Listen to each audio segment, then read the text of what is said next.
Hello lovely viewers, আসসালামু আলাইকুম। এচে kitchen চ্যানেলে আজকে আরও একটি নতুন রেসিপি দেখার জন্য সবাইকে ওয়েলকাম জানাচ্ছি। দুটো মাত্র সবজি দিয়ে আজকে রেসিপি করে দেখাবো। আর আজকের রেসিপিটি ভীষণ মজার এবং ঝটপট তৈরি করা যায়। আশা করছি আজকের ভিডিওটি সবার কাছে ভালো লাগবে।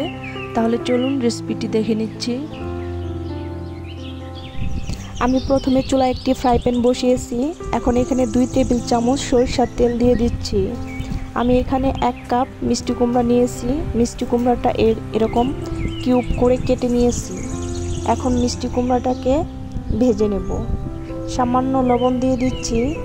চুলার আঁচটা মিডিয়াম করে ভালো করে নেড়ে চেড়ে মিষ্টি কুমড়াটাকে 5 মিনিট ভেজে নেব।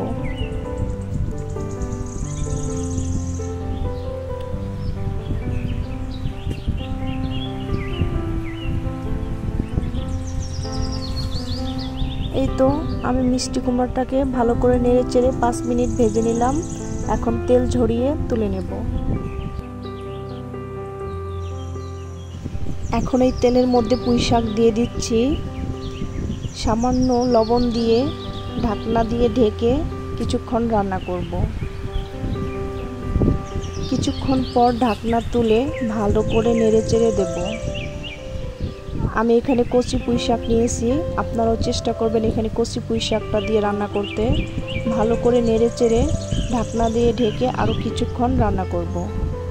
কিছুক্ষণ পর ঢাকনাটা তুলে ভালো করে নেড়ে চেড়ে দিচ্ছি। ভালো করে নেড়ে চেড়ে আবারও ঢাকনা দিয়ে ঢেকে দেব কিছুক্ষণের জন্য। ঢাকনা তুলে ভালো করে নেড়ে চেড়ে নিচ্ছি। আমি শাকটাকে 5 মিনিট রান্না করে নিলাম। এখন শাকটাকে তুলে নেব।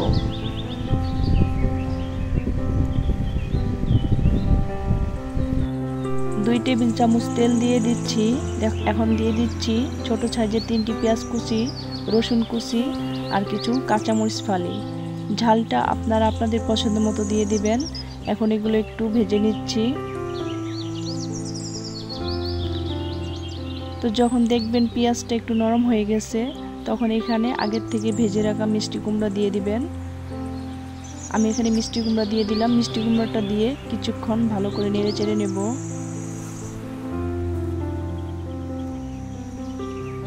এখন এখানে শাক দিয়ে দেব। শাকটা দিয়ে আবারও ভালো করে নেড়ে চেড়ে নেব। এভাবে মিষ্টি কুমড়া দিয়ে শাক রান্না করলে পরিবারের সবাই খুবই পছন্দ করবে। যারা কখনো পুঁই শাক খায় না, এভাবে রান্না করলে তারাও খেয়ে অনেক প্রশংসা করবে। তো এখন চুলার আঁচটা কমিয়ে, মানে মিডিয়ামের চেয়ে কমিয়ে ঢাকনা দিয়ে ঢেকে 5 মিনিট রান্না করে নেব।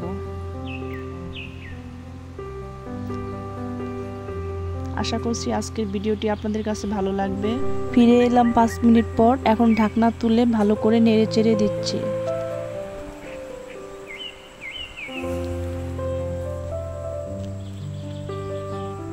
ভিডিওটি ভালো লাগলে লাইক, কমেন্ট, শেয়ার করবেন। আমার চ্যানেলটিকে সাবস্ক্রাইব করে চ্যানেলটির পাশেই থাকবেন। ধন্যবাদ সবাইকে এতক্ষণ আমার ভিডিওটি দেখার জন্য। আজকের মতো এখানেই বিদায় নিচ্ছি। আল্লাহ হাফেজ।